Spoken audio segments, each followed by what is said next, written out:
Secretariat പഠിക്കൽ ആശാ വർക്കേഴ്സിൻ്റെ സമരം 55 ദിവസം പിന്നിടുമ്പോൾ നമ്മോടൊപ്പം ചേരുന്നത് INTUC സംസ്ഥാന പ്രസിഡന്റ് ആർ ചന്ദ്രശേഖരനാണ്.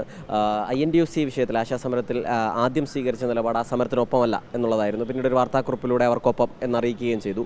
ഇപ്പോൾ ആശാ വർക്കേഴ്സ് ഉയർത്തുന്ന ഏറ്റവും പ്രധാനപ്പെട്ട ആരോപണം ആരോഗ്യമന്ത്രിയുമായുള്ള ചർച്ചയിൽ INTUCയും CATUയും ഒന്നിച്ച് തോളിൽ കൈയിട്ടുകൊണ്ടാണ് വന്നതെന്നും ആരോഗ്യമന്ത്രിയുടെ നേരത്തെ മുൻകൂട്ടി തീരുമാനിച്ചതനുസരിച്ച് INTUC ഉൾപ്പെടെയുള്ളവർ തലകുലിക്ക് സമ്മതിച്ച് വരികയുമായിരുന്നു എന്നുള്ളതാണ്. ഞാൻ അന്ന് 20 മിനിറ്റ് ലേറ്റായിട്ടാണ് ആ ചർച്ച വന്നത്.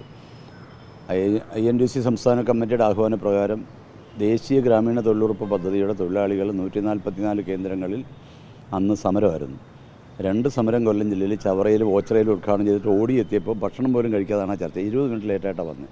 അതിന് മുമ്പ് അവർ ചർച്ച ആരംഭിച്ചു. അപ്പോൾ തോളെ കൈയിട്ടുകൊണ്ട് എന്തായാലും ഞാൻ അന്ന് വന്നിട്ടില്ല. പിന്നെ അന്ന് എന്ത് നടന്നിട്ടുണ്ടോ അതെല്ലാം ഞങ്ങളുടെ കയ്യിൽ റെക്കോർഡുണ്ട്. ആരെന്ത് പറഞ്ഞു എന്നുള്ളത് നമുക്കറിയാം. നമ്മൾ ഈ സമരക്കാരുമായിട്ട് ദീർഘമായി സംസാരിച്ചതിന് ശേഷമാണ് അങ്ങനെ ഒരു ചർച്ചയ്ക്ക് ഞങ്ങൾ വരുന്നത്. നമ്മൾ ആ സമരത്തിന് പിന്തുണ കൊടുത്തു, അവരുമായി സംസാരിച്ചിട്ടാണ് നമ്മൾ വന്നത്. അപ്പോൾ ഇതിനൊക്കെ വസ്തുതാപരമായ കാര്യങ്ങളാണ്. ഇപ്പം നമ്മളൊരു കാര്യം മനസ്സിലാക്കേണ്ടത്, രാജ്യത്തെല്ലാ സ്ഥലങ്ങളിലും ഒട്ടുമിക്ക സ്ഥലങ്ങളിലും ആശാ വർക്കർമാരുടെ വിഷയങ്ങൾ സംബന്ധിച്ച് പല സംഘടനകൾ പല രീതിയിൽ സമരം നടക്കുന്നുണ്ട്. കേന്ദ്ര ട്രേഡ് യൂണിയനുകൾ 12 സംഘടനകൾ, അതിൽ ഈ AIUTUC അടക്കമുണ്ട്. ആ സംഘടനകൾ ഒന്നിച്ച് കൊടുത്ത ഡിമാൻഡുണ്ട്.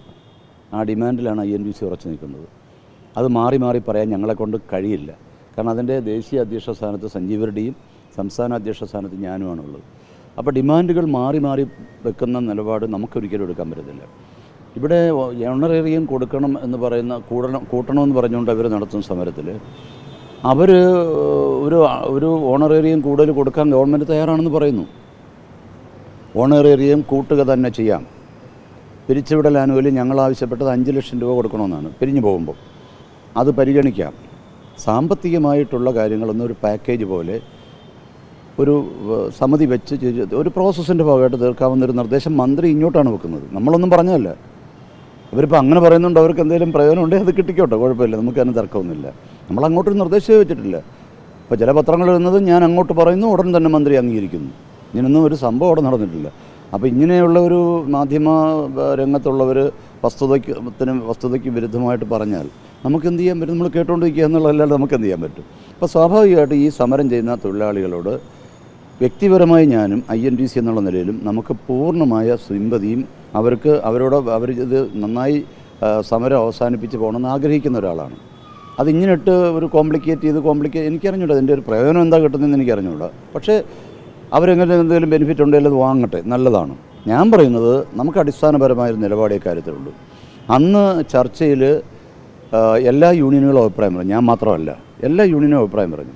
ഒരാഴ്ച മുമ്പ് 13 ദിവസം രാപ്പകൽ സമരം നടത്തിയ INTUCയുടെ ഒരു യൂണിയൻ, അംഗനവാടി യൂണിയൻ്റെ വിഷയങ്ങൾ ചർച്ച ചെയ്ത് തീർക്കുന്നതിന് ഞാൻ മുൻകൈ എടുത്ത് തന്നെയാണ് ചർച്ച ചെയ്തത്. ആ ചർച്ചയിൽ ഉണ്ടായ ഒരു പാക്കേജ് കൂടി നമ്മുടെ മനസ്സിൽ വെച്ചുകൊണ്ടാണ് ആശാ വർക്കറുടെ കാര്യത്തിൽ നമ്മൾ ഒരു അഭിപ്രായം പറയുന്നത്. അപ്പം മന്ത്രിയുടെ ഭാഗത്തു നിന്നാണ് ആദ്യം വരുന്നത് ഒരു നിർദ്ദേശം, ഇങ്ങനെ ഒരു സമിതി, അതും അംഗനവാടിയുടെ സമിതിയേക്കാൾ ഉന്നതമായൊരു സമിതി, സീനിയർ IAS ഉദ്യോഗസ്ഥൻ എന്നൊക്കെ പറഞ്ഞൊരു അഭിപ്രായമാണ് പറഞ്ഞത്. അപ്പോൾ സ്വാഭാവികമായിട്ടും നമുക്ക് അങ്ങനെ ഒരു പ്രോസസ്സിലല്ലാതെ ഇത് തീരാൻ സാധ്യത കാണുന്നില്ല. നമ്മളൊരു എക്സ്പീരിയൻസ് വെച്ചാണ് നമ്മൾ പറയുന്നത്. അപ്പോൾ ഇവർക്ക് ആനുകൂല്യങ്ങൾ കിട്ടണം, അവരെ സ്ഥിരപ്പെടുത്തണം, അവർക്ക് ശമ്പളം കിട്ടണം, പെൻഷൻ കിട്ടണം, അവരെ സംബന്ധിച്ചുള്ള തൊഴിൽ ഭാരം കുറയ്ക്കണം, ഇതൊക്കെയുള്ള ആവശ്യങ്ങളും പൂർണ്ണമായിട്ടും ഇത് അവർക്കല്ല, ഞങ്ങൾക്കൊക്കെ ഇതിനെക്കുറിച്ച് വലിയ ധാരണയുള്ളവരാണ്. കേന്ദ്ര പദ്ധതിയാണല്ലോ ഇതെങ്ങനെ വന്ന് രാജീവ് ഗാന്ധി കൊണ്ടുവന്നൊരു പദ്ധതിയുടെ ഭാഗമാണ്. 9 വർഷം MSS ആയിരുന്നു. അതിനുശേഷം 17 വർഷം കഴിയുമ്പോൾ നമുക്ക് ഇവർക്ക് ഓണറേറിയം മതി എന്ന് പറയാൻ INTUCക്ക് പറ്റത്തില്ല. ഓണറേറിയം കൂടുതൽ കൊടുക്കണം എന്നുള്ള അഭിപ്രായം പറഞ്ഞാൽ ഓക്കെ, നമ്മൾ പിന്തുണയ്ക്കും. പക്ഷേ INTUC പോലുള്ള സംഘടനയ്ക്ക് പറയാനുള്ളത് 5 വർഷം തുടർച്ചയായിട്ട് ജോലി ചെയ്താൽ, തുടർച്ചയായിട്ട്, ഞാൻ വീണ്ടും പറയുന്നു, uninterrupted service of any sector, അവിടെ അത് കഴിഞ്ഞാൽ അവരൊരു ജീവിതം വേണ്ടേ? അവർക്ക് വേണ്ടയോ? അവർക്ക് ജീവിതത്തിന് ഒരു ഓണറേറിയം വാങ്ങിച്ച് സെറ്റിൽ ചെയ്യാവുന്ന വിഷയമാണോ? അല്ല. അവരെ സംബന്ധിച്ച് അവർക്കൊരു തൊഴിലാണ് വേണ്ടത്. ആ തൊഴിലാളി എന്നുള്ള നിർവചനത്തിൽ അവരെ അംഗീകരിച്ചുകൊണ്ട് അവർക്ക് അവരുടെ കുഞ്ഞുങ്ങൾക്ക് ജീവിക്കാൻ കഴിയുന്ന തരത്തിലേക്ക് വിദ്യാഭ്യാസ ആനുകൂല്യം, ആരോഗ്യ പരിപാലനം, അതുപോലെ തന്നെ പെൻഷൻ, ഇങ്ങനെയുള്ളതെല്ലാം അവർക്ക് കിട്ടണം. മിനിമം ശമ്പളം കിട്ടണം, അതുമായി ബന്ധപ്പെട്ട DA കിട്ടണം. അങ്ങനെയുള്ള അതൊക്കെയാണ് നമ്മുടെ നിലപാട്.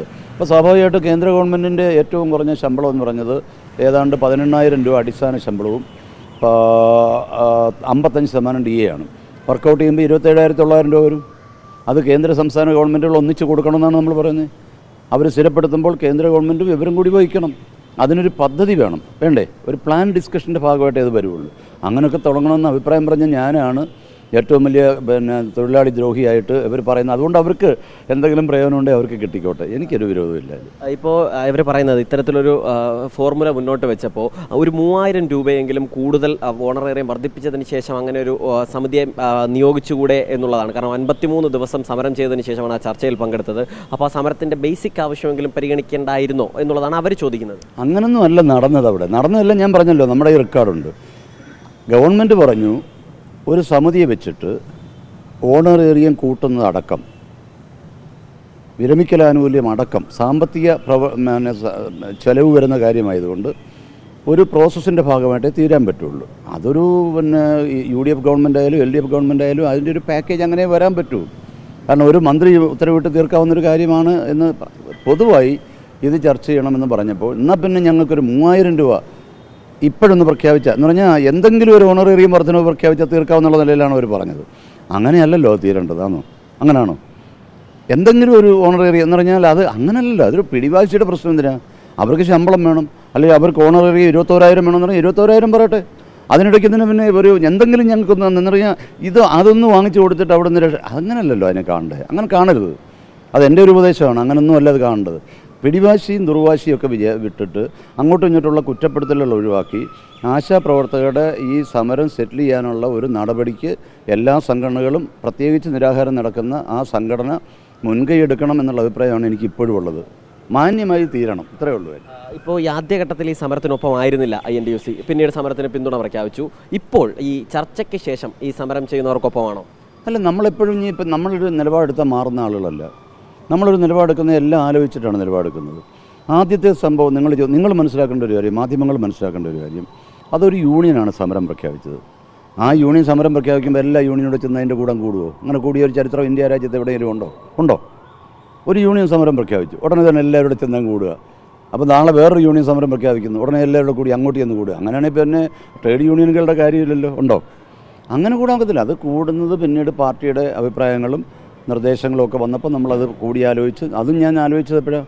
ജില്ലാ പ്രസിഡന്റുമാരുടെയും ഓൺലൈൻ മീറ്റിംഗ് വിളിച്ചു, ജനറൽ സെക്രട്ടറിമാരെ വിളിച്ചു, അത് കഴിഞ്ഞ് ഓഫ്ലൈൻ കൂടിയതിന് ശേഷമാണ് എൻ്റെ സംഘടനയുടെ നിലപാടാണ് നമ്മളെടുക്കുന്നത്.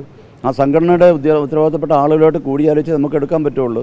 അങ്ങനെ നമ്മൾ പാർട്ടിയുടെ നിർദ്ദേശം മാനിച്ചുകൊണ്ട് കൂടിയാണ് ഇവർക്ക് പൂർണ്ണമായ അതിൻ്റെ പത്രക്കുറിപ്പ് നിങ്ങൾക്ക് എല്ലാവർക്കും തന്നിട്ടുണ്ട്, എല്ലാവരുടെയും കൈകളിലുണ്ട്, ഉണ്ടാവണം. ആ പത്രക്കുറിപ്പിൽ ഞങ്ങൾ എന്ത് രേഖപ്പെടുത്തിയിട്ടുണ്ട്? അവിടെ എന്തെങ്കിലും കളങ്കം ഞങ്ങൾ ചേർത്തിട്ടുണ്ടോ? ഇല്ല. ആ പത്രക്കുറിപ്പിൽ അടിസ്ഥാനപരമായ ആവശ്യങ്ങളും ഡിമാൻഡുകളും നമ്മൾ സംസാരിച്ചിട്ടുണ്ട്. വ്യക്തമാക്കിക്കൊണ്ടാണ് അതിന് പിന്തുണ കൊടുത്തത്. അത് ആ നിലപാടിൽ ഉറച്ചു നിൽക്കുകയാണ് ഇപ്പോഴും ഞങ്ങൾ ഉറച്ചു നിൽക്കുകയാണ്. അവരെത്ര നമ്മളെ ആക്ഷേപിച്ചാലും അവർക്ക് അതുകൊണ്ട് പ്രയോജനം ഉണ്ടെങ്കിൽ അവർക്ക് കിട്ടിക്കോട്ടെ. പക്ഷേ ആക്ഷേപം കൊണ്ടൊന്നും INTUCയുടെ നിലപാടുകൾ മാറ്റാൻ പറ്റത്തില്ല. ഇപ്പോൾ ഈ മന്ത്രി ഈ ഒരു ഫോർമുല മുന്നോട്ട് വെച്ച പശ്ചാത്തലത്തിൽ സമരം അവസാനിപ്പിക്കണമെന്നാണോ ഈ സമരക്കാരോട് പറയാനുള്ളത്? അല്ല, സമരക്കാരോട് ഇനി എനിക്കൊന്നും പറയാനില്ല. സമരക്കാർ നമ്മൾ പറയുന്നതും നമ്മളുമായിട്ട് നടത്തിയ ചർച്ചയും എല്ലാം മറന്നുകൊണ്ട് വർത്തമാനം പറയുന്നവരുടെ ഞങ്ങളൊന്നും ഒരു ഉപദേശം കൊടുക്കുന്നില്ല. അവർക്ക് ഒരു ഉപദേശത്തിൻ്റെ ആവശ്യവുമില്ല. അവരുടെ സമരം ചെയ്യട്ടെ, നമ്മൾ നമ്മുടെ നിലപാടുകൾ എടുക്കും. നമ്മുടെ പൂർണ്ണമായ പിന്തുണ ആ സമരത്തിനുണ്ട്. ഈ ആശാ വർക്കേഴ്സ് മാത്രമല്ല സമരം ചെയ്യുന്നത് എന്നുള്ളതാണ് സർക്കാരിൻ്റെ ഒരു നിലപാട്. INTUCക്ക് അങ്ങനെ ഒരു അഭിപ്രായമുണ്ടോ? അല്ല, അത് സർക്കാരിനോടല്ലേ ചോദിച്ചാൽ പറ്റുള്ളൂ. എന്നോട് ചോദിച്ചിട്ട് സർക്കാരിൻ്റെ അഭിപ്രായം അറിയാൻ പറ്റുമോ? അല്ല, INTUCക്ക് അങ്ങനെ അഭിപ്രായം ഉണ്ടോ? അങ്ങനെ INTUC സമരം ചെയ്യുന്നുണ്ട്, എല്ലാ മേഖലയിലും സമരം ചെയ്യുന്നുണ്ട്. പിണറായി സർക്കാർ വന്നതിന് ശേഷം 21 സമരങ്ങൾ കൃത്യമായി ഡോക്യുമെൻ്റ് ഉള്ളതാണ്. പണ്ടൊരു സെക്രട്ടേറിയറ്റ് വളയലിന് ഞങ്ങളുടെ കുറേ ആളുകൾ ശ്രമിച്ചായിരുന്നു. അന്ന് ബഹുമാന്യനായ ശ്രീ ഉമ്മൻചാണ്ടിയും അന്തരിച്ചു പോയ ശ്രീ ആര്യാട മുഹമ്മദും കൃത്യമായി ഡോക്യുമെൻ്റ് കണ്ടതിന് ശേഷമാണ് ആ സമരം നടത്തേണ്ടതെന്ന് പറഞ്ഞത്. ഇത് ആരുടെയും മുമ്പിൽ നമ്മുടെ പ്രസ്ഥാനത്തിൻ്റെ അഭിമാനം അടിയറ വെക്കുന്ന സംഘടനയല്ല INTUC. ആരെങ്ങനെ പറഞ്ഞാലും ഞങ്ങൾക്ക് ഞങ്ങളുടേതായ നിലപാടുണ്ട്. എല്ലാം ഡോക്യുമെൻ്റഡാണ്. പിണറായി സർക്കാരിനെതിരെ നടത്തിയ 21 സമരങ്ങളുടെ ഡോക്യുമെൻ്റ് നിങ്ങൾക്ക് തരാൻ ഞാൻ തയ്യാറാണ്. അപ്പോൾ അത് ആക്ഷേപിക്കാനും അതുകൊണ്ട് പ്രയോജനപ്പെടുത്താനും INTUCയെ ഇകഴ്ത്തി കാണിച്ച് പ്രയോജനപ്പെടുത്താനായിട്ടുള്ള നീക്കം നടത്തിയാൽ അവരെ ദൈവം സഹായിക്കട്ടെ എന്നുള്ളത് മാത്രമേ എനിക്ക് പറയാനുള്ളൂ. ക്യാമറമാൻ VS മനീഷിനൊപ്പം സലിം മാലിക്, 24 തിരുവനന്തപുരം.